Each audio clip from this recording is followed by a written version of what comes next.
Hi, welcome to Senior Solutions. I'm Karen Halloran with Azure Healthcare. And today we have on the show Mary MacDonald from Rest Stop Ranch. Mary, thank you so much for coming on the show. It's great to see you.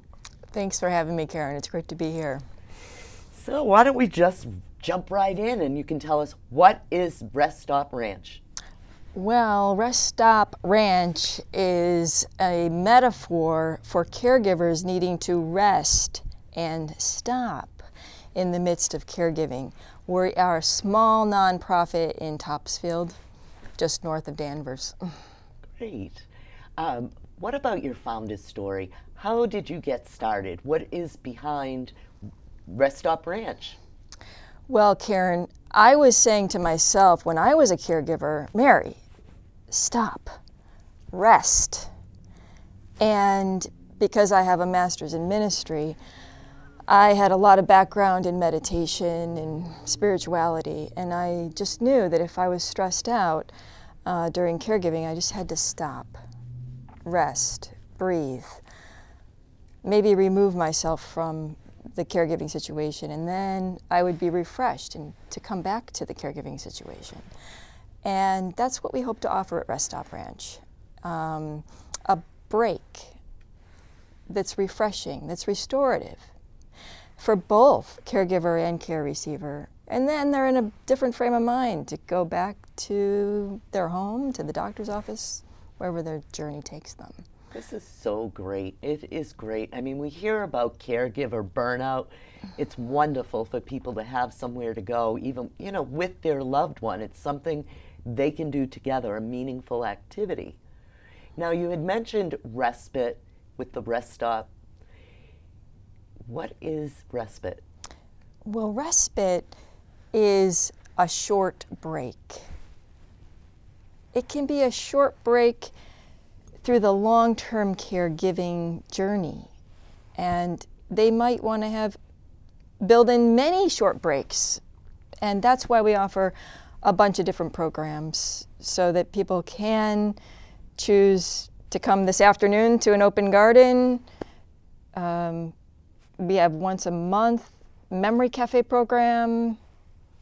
We have lots of different programs that people can choose to say, we are just going to go to Rest Stop Ranch and experience something wonderful, experience community, because a lot of families become isolated during the caregiving journey. They do. They really do. It's a lot of care. There's a lot of embarrassment and shame that go along with it. They feel uncomfortable bringing the person out in public because they may not be giving traditional responses. So, yeah, there's a lot. What a great opportunity for people. Now, what are the costs associated with Rest Stop Ranch? Well, we didn't want to have any barriers to experience our programs. So the programs themselves are free. And we accept individual donations, and we apply for grants also. So applying for grants probably takes care of a lot of it. That's awesome. And do you do the grant writing yourself? We do, yeah. It's a lot. That's a lot of work. What is your role at Rest Stop Ranch? Well, I'm the founding director of the nonprofit, and I'm with my spouse, Carl, who really makes the gardens happen. So Carl still works full-time in high-tech security, and on the weekends is when he lays the bricks, builds the wooden boardwalk, plants the plants, things like that. Wow, he does a lot, working full-time too. Yeah, the gardens are his hobby. Yeah. And it's my full-time job. Yeah, so it's his way to stop and rest, actually. Stop and smell the flowers, so to speak, right? It is, yeah. Now, the gardens are at your home. This is very unique. Yeah. I was really inspired after my caregiving journey with my mom. She passed away in 2008, and when we moved to Topsfield, I knew that we wanted to make a difference for caregivers and their people. And I remembered the quote, "Do what you can with what you have where you are."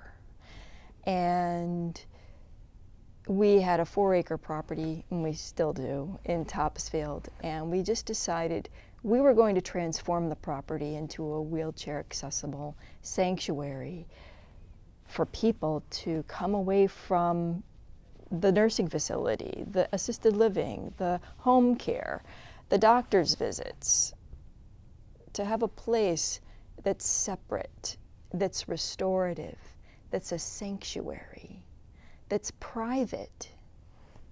That's wonderful. That really is. How do you separate, your home from the general public? Because obviously you don't want people showing up there at 9 o'clock at night on a Friday, and you have hours. We have an information kiosk right at our driveway, and we stock these brochures so people can just grab one of these. It has the schedule of events printed inside, has all of the programs listed as to what are the programs and who are they for. Some of the programs are specific for caregivers, some of them are for the general public, and the weekly programs are Tuesday, Thursday, 1 to 4, open garden for anybody. Ideally, we like people to call and reserve time because we've got limited parking at our home. And we also have the weekly garden volunteers Thursday mornings. People like to play in the dirt and help us. And we also have the monthly programs, the monthly memory cafe and the Sunday stroller on the second weekend of the month. Wow, so you really have a lot of different times people can come and work around their schedule. Yeah. That's amazing. And I did just want to mention, you brought these beautiful lilacs today. They smell beautiful, they're gorgeous, they're enveloping the room. Let's show some flowers now from your garden. I know you brought some things with you. Great. So here we have the entrance to the accessible gardens. Yes. Reservations are required. We're going to flash at the end.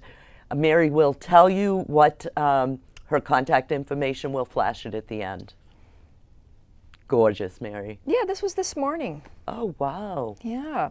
The tree peonies and the lilacs are just perfect right now. That's what's really in season. Oh, look at those. Do you say peony or peony?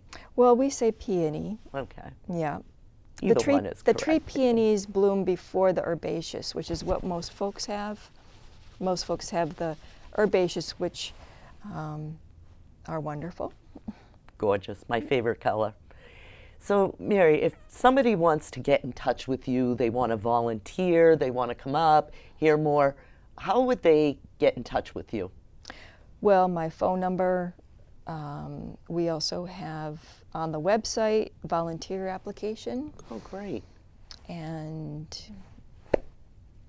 calling, texting. Oh, fantastic. Yeah, we find that a lot of the younger folks, they just text. They like to text, exactly. Yeah. Well, I always like to end the show with 3 questions. Great. Okay, so the first question is, tell us a fun fact about you. It can be anything. Well, I am learning to solo canoe. Oh. And that is my respite for myself.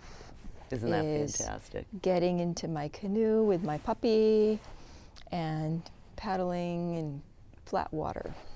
Excellent. Very soothing. So that helps me with the next question. I was going to ask you, do you have any pets? We love animals on this show.